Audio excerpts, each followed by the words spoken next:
ప్రభునామ స్తోత్రములండి. మీ అందరికీ నా వందనాలు. అందరూ బాగున్నారండి. ఈనాటి వాక్య ధ్యానంలోనికి వెళ్ళే ముందు ప్రార్థన చేసుకుని వాక్యాన్ని ప్రారంభించుకుందామండి. ప్రార్థన. పరిశుద్ధమైన మా తండ్రి, మీ పాదములకు వందనం స్తోత్రం నాయన. గొప్ప దేవుడిగా, తండ్రిగా, ప్రభుగా, రక్షకుడుగా, మాకు చాలిన దేవుడిగా మీరున్నందుకు వందనాలు స్తోత్రాలు చెల్లిస్తున్నాం దేవా. ఈ దినం వాక్యం ద్వారా మాతో మాట్లాడండి నాయన. మమ్మల్ని బలపరచండి దేవా. ఈ దినాన్ని మాకు ఆశీర్వాదకరంగా చేయమని మీకే వందనాలు చెల్లిస్తూ సమస్త మహిమ ఘనత ప్రభావాలు మీకు ఆరోపిస్తూ యేసుక్రీస్తు పరిశుద్ధ నామమున ప్రార్థించి వేడుకొంచున్నాం మా తండ్రి. ఆమేన్. ఈరోజు మనం తీతు పత్రిక గురించి నేర్చుకుందామండి. బైబిల్ చరిత్ర ప్రకారం తీతు అపోస్తలుడైన పౌలుకు అత్యంత సన్నిహితుడిగా లేఖనం మనకి తెలియపరుస్తుంది. అంతేకాదండి, నమ్మకమైన సహచరుడిగా కూడా తీతుని గురించి వాక్యం మనతో మాట్లాడుతూ ఉంది. అయితే ఈ తీతు, తిమోతి పత్రికలు 2, తీతు పత్రిక, ఈ 3 కలిసి ఈ మూడిటిని మరి సేవకుల పత్రికలు అంటారు. కాబట్టి ఈ పత్రికలు తిమోతి, తీతు కూడా మరి పరిచర్య చేసిన సేవకులుగా మనం చూడవచ్చు. అయితే పౌలు గారు సంఘములో ఎలా ఉండాలో, ఎలాగా మరి వారిని సరిచేయాలో పత్రికలు రాసినట్లుగా ఈ పత్రికల ద్వారా మనం తెలుసుకుంటూ ఉన్నాం. అయితే నమ్మకమైన సహచరుడిగా తీతు పౌలు గారికి ఉన్నాడు. ఆయన జీవిత చరిత్ర మరియు క్రైస్తవ పరిచర్యలో ఆయన ప్రాధాన్యత గురించి ముఖ్యమైన విషయాలు మనము చూసుకుందామండి. అయితే తీతు ఒక అన్యజనుడు. అతడు యూదుడు కాదండి, అన్యజనుడు, గ్రీకు దేశస్థుడు అనమాట. ఆయన పౌలు ద్వారానే మరి యేసు ప్రభువుని సొంత రక్షకునిగా అంగీకరించి ఉండవచ్చని మనం భావించవచ్చు. అందుకే పౌలు గారు అతడిని నా నిజమైన కుమారుడు అని సంబోధించినట్లుగా మనం చూస్తాము.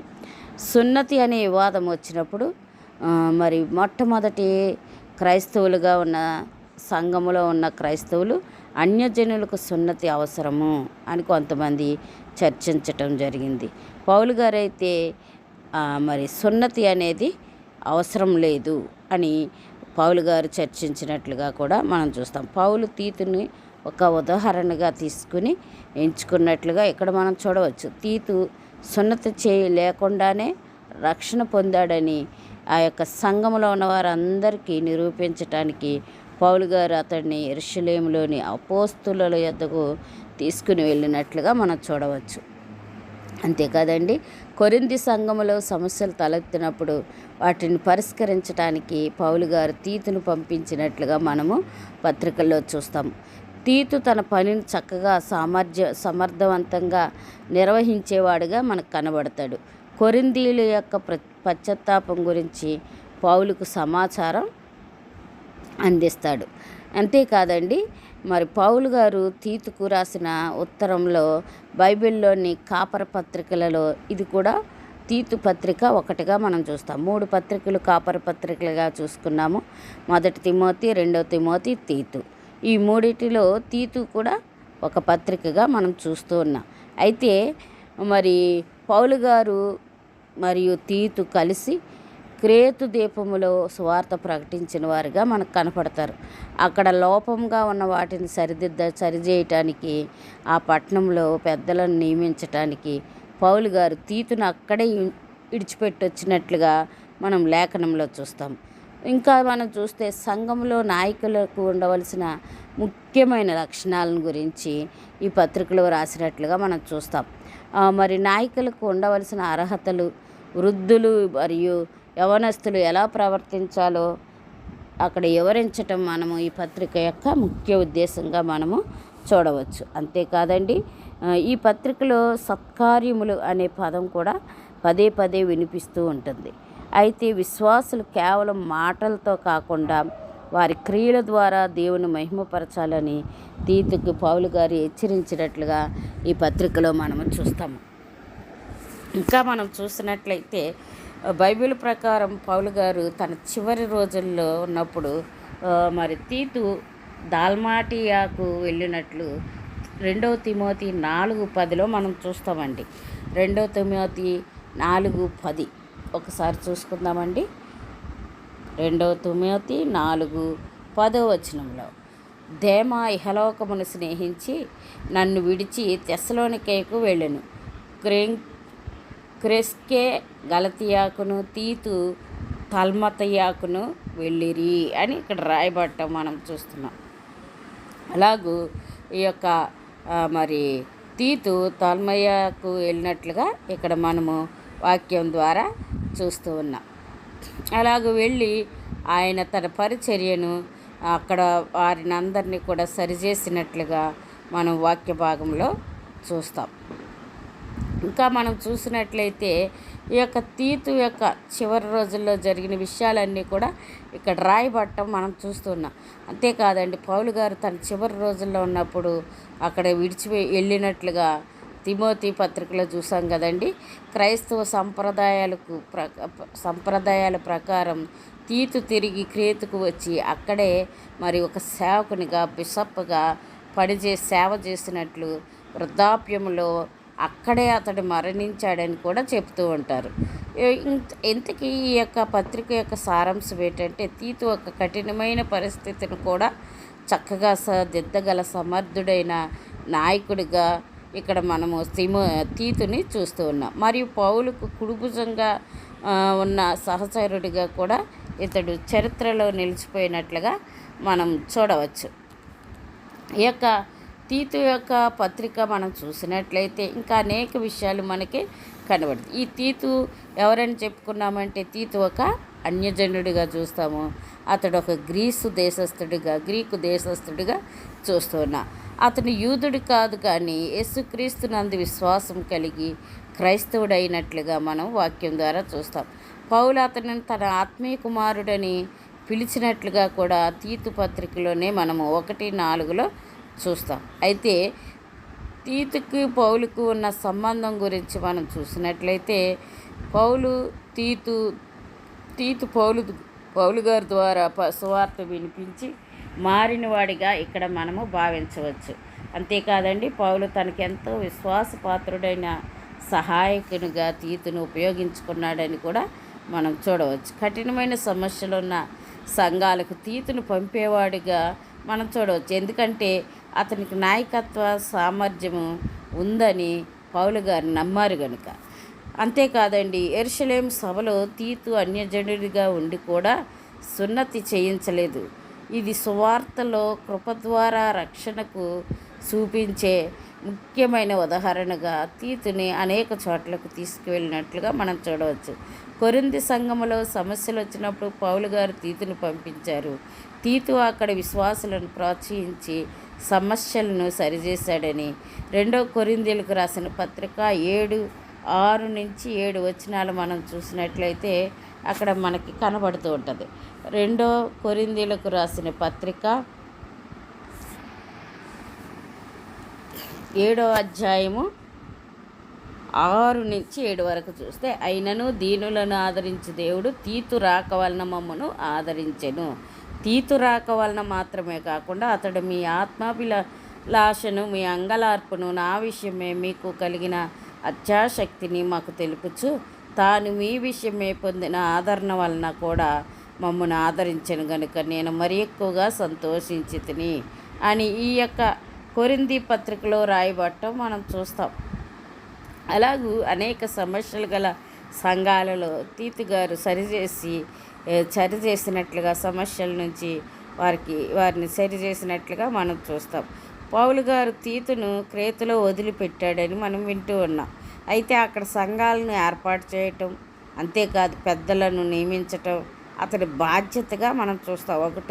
తీతు 1:5 ఆ విషయాలన్నీ కూడా మనకు తెలియపరచబడుతూ ఉంటాయి.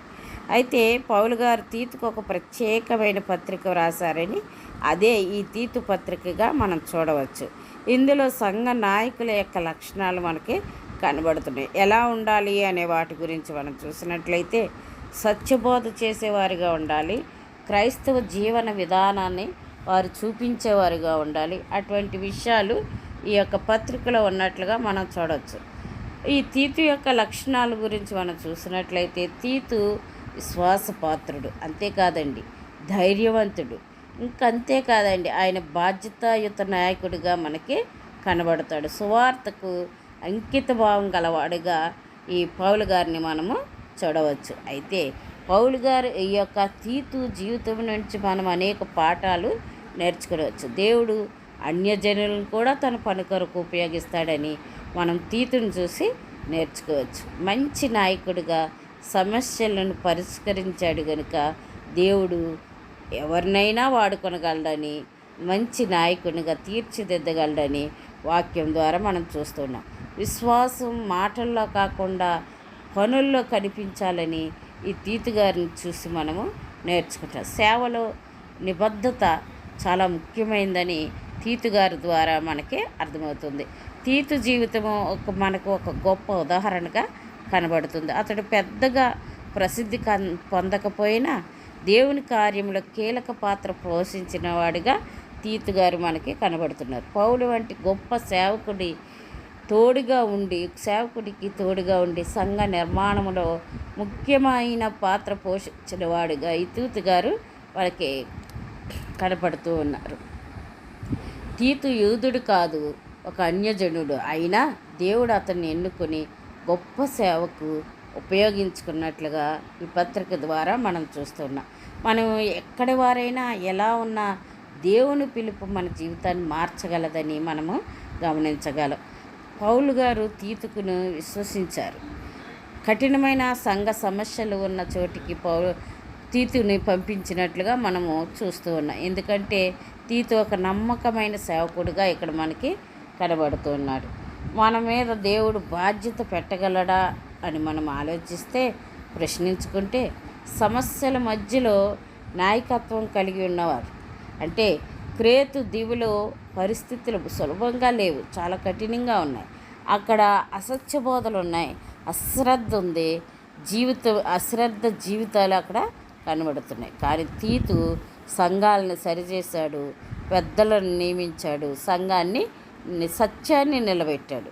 నిజమైన నాయకుడు సమస్యల నుండి పారిపోడండి, సమస్యలను ఏం చేస్తాడు, సరిచేస్తాడనమాట. సత్యబోధ మరియు జీవన విధానం మనకి తీతు గారిని బట్టి నేర్చుకోవలసిన వారంగా మనము చూస్తూ ఉన్నాం. పౌలు గారు తీతుకు చెప్పిన ముఖ్యమైన విషయం ఏమిటంటే, నీ బోధ సరైనదే ఉండాలి, నీ జీవితం కూడా దానికి సరిపోవాలి. నువ్వు ఏది చెప్తున్నావో అది నీ జీవితంలో కనపడాలని పౌలు గారికి తీతుకి పౌలు గారు ఎంతో చక్కగా ఈ లెటర్లో రాసినట్లుగా, ఈ ఉత్తరంలో రాసినట్లుగా మనము చూడవచ్చు. మాటలతో కాదు కానీ మన జీవితం ద్వారా సువార్త కనిపించాలి, వినిపించాలి అని తీతు గారికి పత్రికలో హెచ్చరించినట్లుగా మనం చూడవచ్చు. అంతేకాదు తీతు జీవితంలో ఒక గొప్ప సత్యం మనకి కనబడుతుంది. అతను సున్నతి చేయించలేదు. ఇది గలతీ 2:3 మనం చూస్తే ఆ విషయాన్ని మనం చూడవచ్చు. గలతీ 2:3 ఆ విషయం మనకు కనబడుతుంది. అయినను నాతో కూడానున్న తీతు గ్రీసు దేశస్థుడైనను అతడు సున్నతి పొందుటకు బలవంత పెట్టబడలేదు. ఇక్కడ మనం చూస్తే అతడు సున్నతి చేయించుకోలేదు, కానీ ఆయన గొప్ప సత్యాన్ని మరి తన జీవితంలో చూపించినట్లుగా మనం చూడవచ్చు. ఇది మనకు రక్షణ మన పనుల వల్ల కాదు కానీ దేవుని కృప వల్లే అని మనకు వాక్యము ద్వారా తెలియపరచబడుతుంది. తీతు లాంటి సేవకులు ఈరోజు చాలా అవసరం ఉందండి. విశ్వాసత కలిగి ఉండటం అనేది చాలా ముఖ్యమైనది. సత్యాన్ని నిలబెట్టేవారు కావాలండి. దేవుని కార్యానికి సిద్ధంగా ఉండండి అని ఈ యొక్క తీతు గారి పత్రిక ద్వారా మనం నేర్చుకుంటాం. దేవుడు నిన్ను కూడా ఉపయోగించుకుంటాడు ఎప్పుడు నువ్వు దేవుని కార్యానికి సిద్ధంగా ఉన్నప్పుడు, సత్యం కొరకు నువ్వు నిలబడినప్పుడు, నువ్వు విశ్వాస పాత్రుడిగా ఉన్నప్పుడు దేవుడు నిన్ను వాడుకుంటాడని ఈ యొక్క పత్రిక ద్వారా మనతో మాట్లాడుతూ ఉన్నారు. ఈరోజు మన హృదయంలో ఒక నిర్ణయం తీసుకుందాం. ప్రభు, నేను తీతు లాంటి సేవకురాలుగా విశ్వాసిగా జీవించాలని కోరుకుంటున్నాను. నన్ను ఉపయోగించుకొని మన హృదయంలో మనము దేవుణ్ణి అడిగినట్లయితే దేవుడు ఇప్పుడే ప్రతి బిడ్డను తన చిత్తానుసారంగా ఆయన నడిపించటానికి, వాడుకోవటానికి సిద్ధంగా ఉన్నాడు. అటువంటి కృపా దేవుడు మనకు అనుగ్రహించును గాక. ప్రార్థన చేసుకుందామండి. పరిశుద్ధమైన మా తండ్రి, మీ పాదమునకు వందనం, స్తోత్రం నాయన. తీతు పత్రిక ద్వారా అనేక విషయాలు మాతో మాట్లాడారు నాయన. తీతు గారు ఏ రీతిగా సత్యబోధన బోధించారో, ఎలాగ సంఘాలను సరిచేశారో, తన జీవితాన్ని మరి ఒక సాక్ష్యంగా, ఒక పత్రికగా ఎలా చూపెట్టారో, మాటలే కాదు పనుల వల్ల కూడా తను చేయాలని నిర్ణయించుకున్నట్లుగా, తన జీవితమే ఒక పత్రికగా ఇక్కడ మాకు కనబడుతూ ఉన్నట్లుగా మేము చూస్తున్నాం. తన జీవితం ద్వారా సువార్త మరి వినిపించినట్లుగా, కనిపించినట్లుగా వాక్యం ద్వారా నేర్చుకుంటున్నాం. అటువంటి జీవితము మాకు కూడా అనుగ్రహించమని మీకే వందనాలు చెల్లిస్తూ యేసుక్రీస్తు పరిశుద్ధ నామమున ప్రార్థించి వేడుకొంచున్నాము మా తండ్రి. ఆమేన్. ఆమేన్.